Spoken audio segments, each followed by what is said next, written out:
guys, this time no questions from you. I'm sorry, you had the chance to ask some questions. If you want to have asked questions, you really have to beg me here, so I will have this. So even if you beg me, probably you will not have a chance to ask questions. Okay, so I have this great pleasure to see all those bright people here. We don't have much time for discussions, but maybe each of you could tell a little bit what what is space for you. For some of you, space is something distant. For some of you, space has been part of your careers, your life. So maybe we start from that end with the ladies. What is a space for you? If you would have to tell somebody, your kids or your grandchildren sometime later, what is a space for you? Good afternoon. So space for me is something unbelievable, something what I cannot reach, but still what I can dream about. And yeah, that's an interesting question actually. But from the other hand, space could be a job as well. Um, yeah, that's shortly. Very good, very good. Anna, how about you?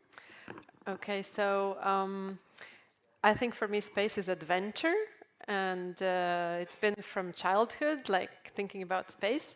But last summer I had this accidental situation where I had to lead a camp on space for girls for a week. So I had to get like deep dive really fast. I'm not an expert in space, but I organized these camps, and there I actually realized that space is something that drives innovation a lot. So that's also for me, space is what drives innovation in the world as such. Cool, thank you, Anna. Eyal, you had so great examples. Why are you doing this? Why are you into this? Wow. I studied in this area, and I worked in this area for many years. And today I educate in this area, and I find it very interesting, fascinating. I love to talk to kids about it.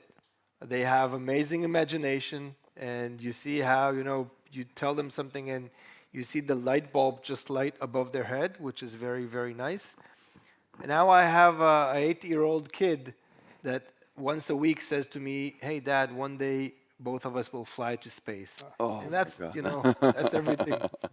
Thank you so much. Anais, I know we haven't been introducing you, but you're working a lot with startups, with companies who want to do something also with the space. For you, does space mean something more than just investments and money and the technologies? Of course, on my side it was much of a hazard because I have a financial background. But yeah, I think it began with just curiosity and then just challenge, I would say. The fact that it could also tackle I would say nowadays, topics like climates and war in Ukraine, for example. So that's how I got into it. Cool. Would you fly to space? Not at all. Okay, good. I'm very actually happy you said that because everybody thinks that if you are passionate about the space, you have to become an astronaut. We will come to that later, but thank you for pulling that up. Frank, you've been selecting astronauts. You've been as close as it gets to the space. What's space for you? Is it just a job selecting people, or is it something more? No, it's much more than that. It's this uncanny combination of the stuff that dreams are made of on the one hand. It's something that really relates to our DNA, the curiosity that we have. We want to know. We want to go beyond. We want to go across whatever the border is that's stopping us. But there's also this very practical aspect to it. And the applications that we have, the new infrastructures that we have. And so the braininess of it all. So yeah, it's really this combination of things that I find so intriguing about space. Great, thank you.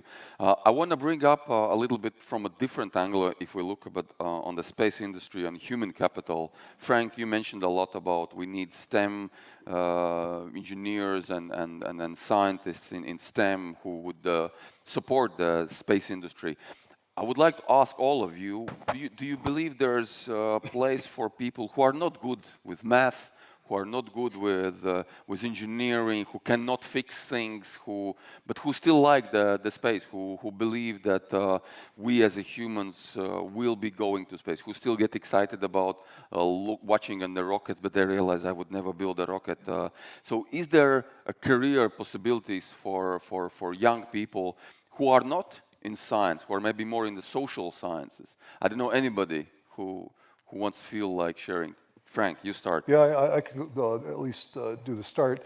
I mean, going on the experience that I've made with ESA, but also interacting with companies in the space field, for us it was about, I would say, almost a quarter of the staff members, of the employees, who do not come from STEM areas. And the ones who don't, where do they come from? So they come from areas like business administration, they come from communications, they might come from political science, at least in the space agency where you also have the interaction with governments. There are plenty of medical officers who take your pulse when you come to work in the morning. I mean, there's this broad range. Great. Anyone else to add? Yeah, I would say that if I would ask you 10 years ago if you think that there is a profession to fly drones, you would say, what the hell are you talking about? And now there's this profession. So I think we're at an era where the changes are exponential. Although space is a sector that moves slow compared to other technology sectors, I think those changes will come to space as well, and we will find new professions that today we can't even think of. Yeah, okay. Any more ideas? Yeah, Elena? Yes, I believe that in the future, in 50 years, that will become normal to be in charge with space, to do something with that, maybe to travel or to build ships or something like that. You know, the technologies are changing so fast. We are changing, society, mindset changing. So I believe that's our future. Cool, cool. Thank you. Anna, you want to add? Yeah, I want to say that just as not everyone in technology is a programmer in IT, for example, I think it's the same in each sector. And with space getting bigger, there will be more opportunities for all kinds of people in that sector. Excellent. Good. I'm just the example of it, I would say. Sorry? I'm just the example of it, like having a financial background and getting into space. Yeah, so can you be a good financial specialist and still be passionate about the space? Yeah. Maybe. Well, Frank says yes, Yeah. right? I did. I tried not to say it, but yes. Yeah. Yeah, actually, what I really love in my everyday life is really to spend so much time with also space enthusiasts. So, yeah. Yeah. When we look, if we want to try to look more practical, I liked what Anna said about space as an adventure, space as a place that for young people who are bored with just working in factories or in offices or banks. I'm sorry, Anna says space might be this adventure. What do you think? What if we want to have more practical? What are those adventures? What are those things that when you work in the space industry, you still have to work in the office, you still have to, of course, build some satellites, and you have to do. What is this adventure part that you think is more in the space industry maybe than in other industries? Anyone? Frank, you. Yeah, I mean, I think the best example is something that happened 2 weeks after I started working for the European Space Agency.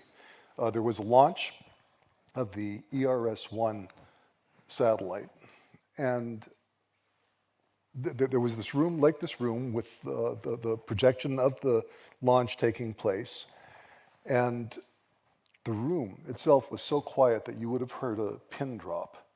And some of the people who were sitting in the audience were actually project team members. So they were sitting there, and their heart rate must have gone through the roof. And really, every single time, I attended every launch from 1991 forward, And every single time, it was exactly the same thing, this incredible tension, and then this release when the satellite was actually separated from the launcher, and you would also, you would actually see adults with tears coming down their eyes, because, not because they were sad, but because they were just so relieved after the months and months and months of tension and excitement, and to see that. So that's sort of what I associate with it. Cool. Eyal, all of the great examples you showed about the small projects, small satellites, big satellites, do you see that for young people this is some sort of adventure, some sort of going into unknown? From your experience, how do they feel about being part of that? For sure, because some of them, or all of them, have never done this before, right? When you build a satellite in high school, it's your first time. It's not like you did it before. So, and some of them were not space enthusiasts before. The school reached out to them and said, "Hey, we're going to do this project. Who wants to come in?" And some of them, yeah, I can write code. I'm going to write the code between the ground station and they've never done this before, but they start doing research and they start getting into it, and people like me come and talk to them and get them enthusiastic about it, and then they're hooked. And that's the thing you need to do. You need to hook the kids. And regarding the question you asked before, every launch, every SpaceX launch, they show all of the people working in SpaceX shouting like crazy, right? They're not on the launcher. They're in the office, but they're excited. Yeah. So it all depends on the atmosphere you have there. One of the speakers here yesterday said that one of the pillars in his company is smiling. You need to smile if you want to work in his company. Come to the office, right? Yeah. Yeah. That's a good one. Okay, anyone wants to add? Yes, Anais. I think it's super interesting what you just said about school, because actually I think many of the startups that we accelerate, they were previously actually school project groups before, and at some point they realized that the project was not so bad, and they decided to launch a startup out of it. So super interesting also. And even of course as investors, when you take the risk to lose hundreds of millions, you're also part of the excitement at some point. Okay, real quick, I think one of the misconceptions that I would like to break, and Anna already started talking about that, we always see that space, there are a lot of guys and boys and astronauts, mostly men. I'm happy that there are more and more women coming to this. Anne, do you feel, well, working with young girls, and then you're doing a lot, and also for other ladies' questions, do you feel that we are kind of breaking a little bit this barrier that that it's only for guys and only guys are interested in space industry? Well, I sure hope so. When we're doing these summer camps for girls, then what we see is that there's a lot of demand now for the coding programming camps. The space camp, not the most popular, but still full. So there is interest from girls and the parents. I think the thing is that if we look at Latvia here, then space is not a very huge industry here. And not so many parents think like, oh yeah, I'm going to see my daughter work in space in Latvia. You're like, who works here on space?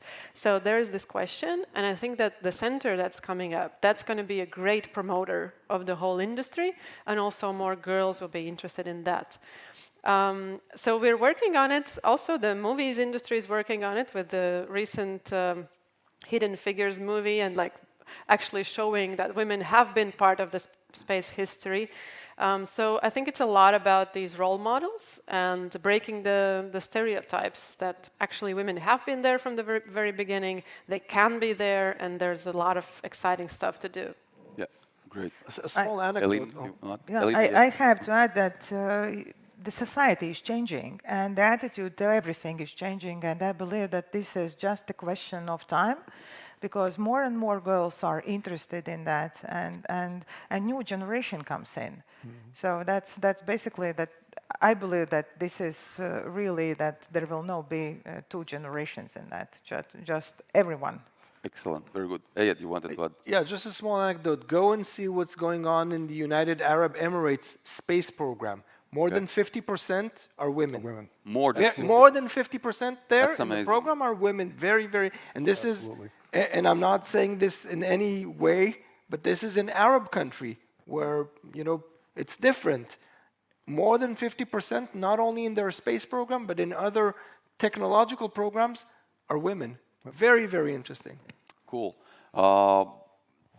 No questions from the audience, of course. Yes, I understand that. Very good. But let me still go on. And what I'm very curious about is where does the first trigger comes from your experience? I had my trigger was somewhere when I was back still at the age of 5 or 6, and saw a cartoon on space, and it just triggered me, and that's it. And you can't do anything about it. That's like maybe more like a medical condition, I call it, when you cannot do it. But it's probably not for everyone.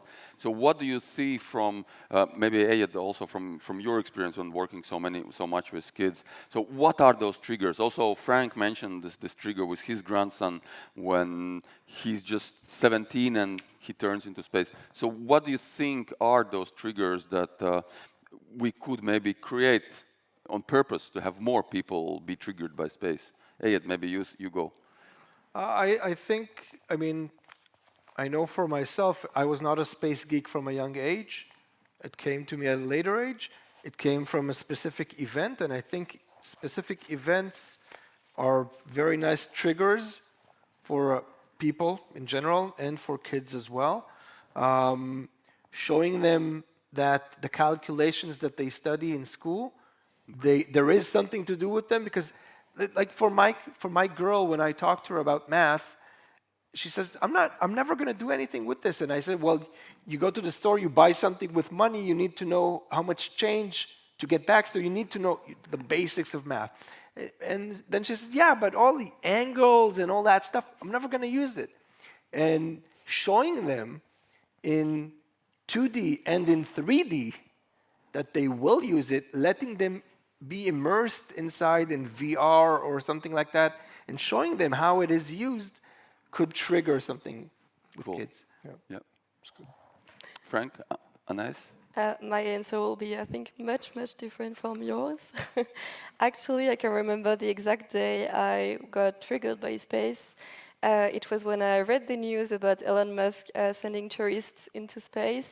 Okay. And actually, it was a bad trigger. I was like, why are we sending like tourists into space when we're asking people to stop taking the plane? And that's actually why I decided to also get curious and also maybe have an impact on what's going on in the space industry. Yeah, cool. I believe that triggers come from the society, influencers very much. You know, there are people who are successful in different fields, and that spreads around. And then storytelling. Actually, storytelling, it's a very powerful tool. Yep. And that helps a lot to trigger somebody towards something. Cool, very good. Anna, you want to add? Yeah. Yeah, there's this quite famous concept of the Scully effect. That Come again, what effect? the Scully effect. Scully. Yeah. Do you remember X-Files, the Scully. series? Yeah. Mulder and Scully. Mulder and Scully. So it was actually researched that Scully influenced a whole generation of women to become scientists. Okay. So role models and popular media, the thing that is cool, that is a game changer. Okay. So if we can make space cool and everybody knows that, then that's what will influence the future generation. Very good. Yeah. I think we saw that in this last ESA astronaut selection as well, because what we were lacking in 2008, 2009 was Samantha Cristoforetti, who we had this time around. And surprise, surprise, the percentage of female applicants for this round of astronaut selection more than doubled compared to what it was in 2008, 2009. Having a role model is so important. Mm-hmm. So yeah, absolutely. Yeah, and I think there's so many different ways that kids can be inspired. I mean, it can be a field trip to the local planetarium It can be a trip to the observatory. It can be a stargazing party where you bring out a telescope. I mean, it can be so many things that it doesn't take much to get a kid's imagination going. It doesn't take much, but it takes the time to do it, and that's the issue. Cool. Okay. Nobody's brave enough for a question. Oh, we have one question. No, sorry. No, there will be one question. It's maybe a bit challenging about the education system.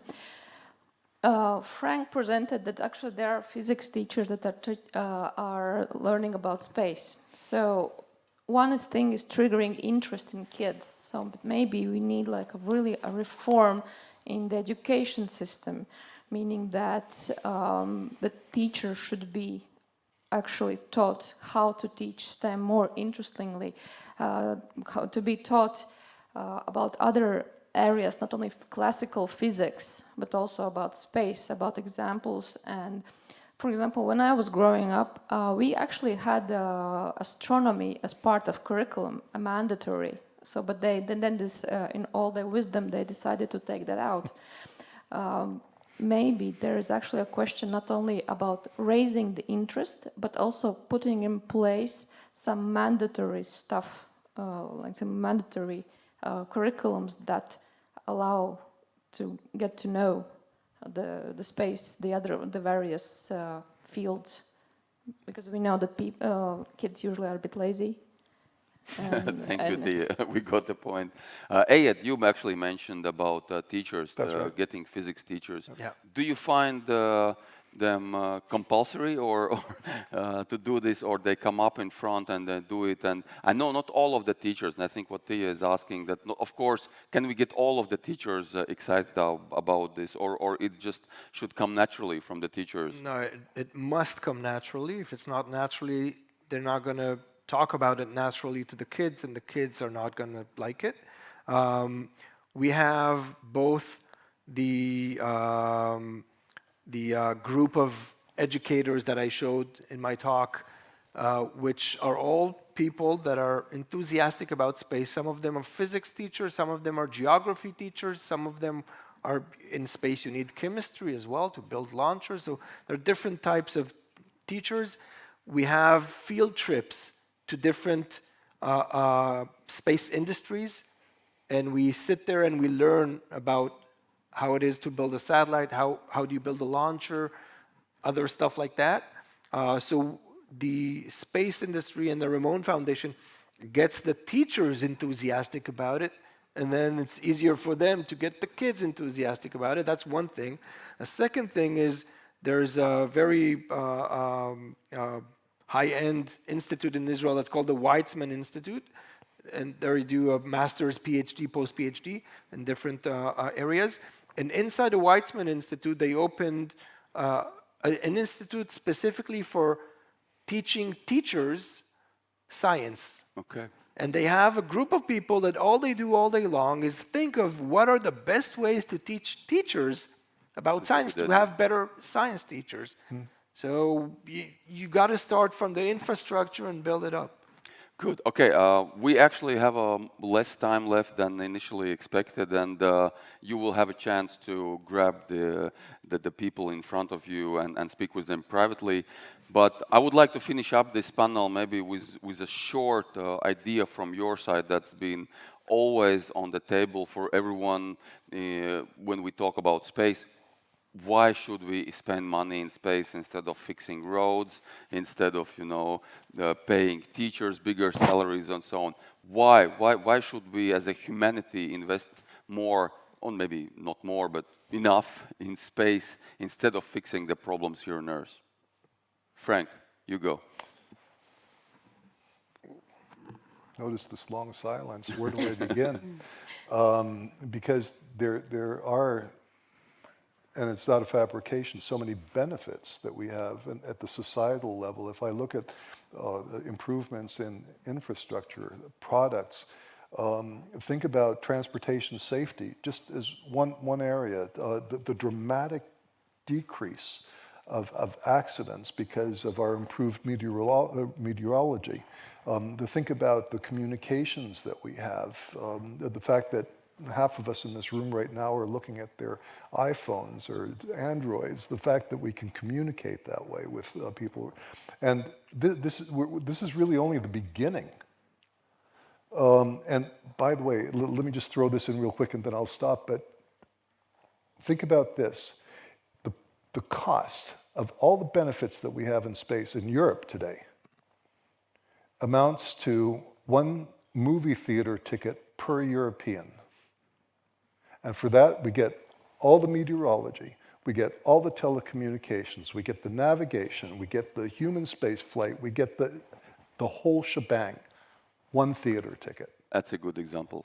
Yeah, very good. Thank you, Frank. So it just costs one ticket to the cinema. Good. Anais? That's a difficult question. Yeah, I think that's the same, like, cost and benefits thingy that... That's so financial. Yeah, sorry. But yeah, actually, if you put money in space, you also, I don't know, inspire people to study engineering. You also gather people around, I don't know, a new mission or whatever. And that's, at the end, something that could also benefit the country economically in terms of, I don't know, peace. So cool. Very good. From very financial perspective, I really enjoyed it. Thank you, Anais. Eyal? I think we shouldn't spend more money on space instead of on teachers. I think we should spend money on teachers and on space. Very good. I think we need to do it because as humanity, we always wanted to boldly go where no man has gone before, and that's what we do. We have done always, and I think we should do it because it's cool. Great, thank you. Anna? Yeah, so as I started, for me, space drives innovation. So that's why we have to invest.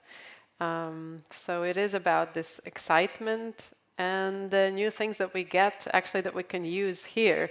But I totally agree about the investment in teachers. Yeah. So support of that. Great. Elina, you have an honor to finish up. Yes, you had very, very tricky question. But if we would like to benefit from investments in space, I would say that there are side effects because positive side effects, because new technologies which are developed for the space we can apply here on the Earth. So nanotechnologies, materials, everything. So huge benefit. Actually, all the technologies here, what is developed for space, we can really, really benefit from that. So that's why we should invest in space. Great. Thank you, everybody. As I like to say, and if I have a possibility to conclude, we don't spend money in space, we spend money on Earth to get more space, right? Yeah. So thank you, everybody. Let's give our presenters a big round of applause and a great thank you.